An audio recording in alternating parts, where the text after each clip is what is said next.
Our reporter Alan Ochanda, who is in Bungoma County, is joining us via way of phone.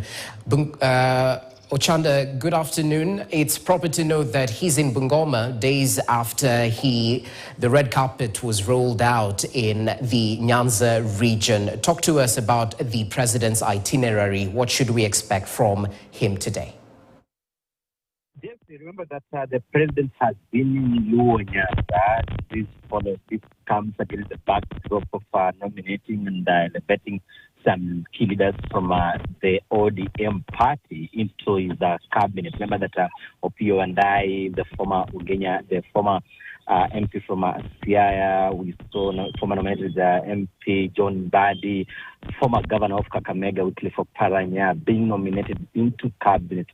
So the president really taking cue, and in the recent days, he's actually been camping in this particular side of the country. So the last 4 days was a beehive of activities here in Nyanza. And so today, Sunday, he wrapped up his visit of this particular region here with a church service in Bungoma town, and subsequently later on inspected the ongoing construction of the Masinde Muliro Stadium here in Kandoi, Bungoma County. He's already made his address here, the roadside address here, and already he's actually just leaving as we speak right now. Remember that he had quite a high delegation in his visit in the western part of Kenya, but today in Bungoma, it was scaled down, really scaling down, just indicating that he also has a foreign trip.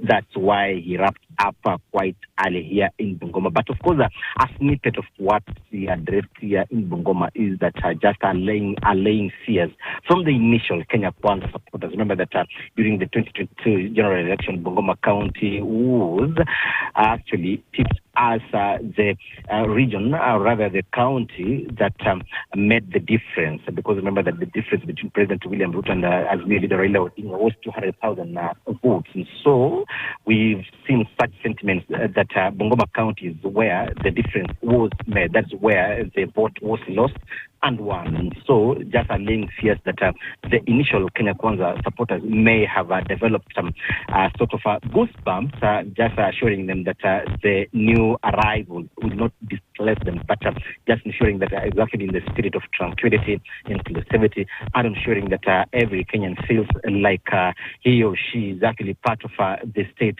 of Kenya, and also just ensuring that everybody, all and sundry, enjoy the national cake. And so from that also, some leaders like Kimani Ichung'wah, the majority leader in the National Assembly, really are calling on the residents of Western Kenya to ensure that they rally behind President William Ruto, and just warning them to stay away from divisive leaders who've actually been campaigning on the card of tribalism and dividing the country. So just the leaders, Moses Wetangula was not present because, of course, remember that he's actually been out of the country, and he hasn't made his way here. Musalia Mudavadi, the private cabinet secretary, hasn't been present, but some leaders, local leaders, were present.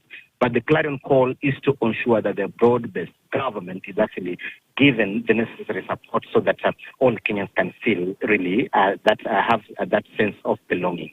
Yes, we shall be preparing a comprehensive piece of this in our subsequent bulletin. Okay, Alan Ochanda, thanks for that update. Duly informed in terms of the president's forays in Bungoma County. Earlier on, he attended a church service, and of course, our reporter is working on a news piece in order to keep us updated on the president's itinerary, even as he focuses on an international trip going forward. Speaking of that trip, President William Ruto is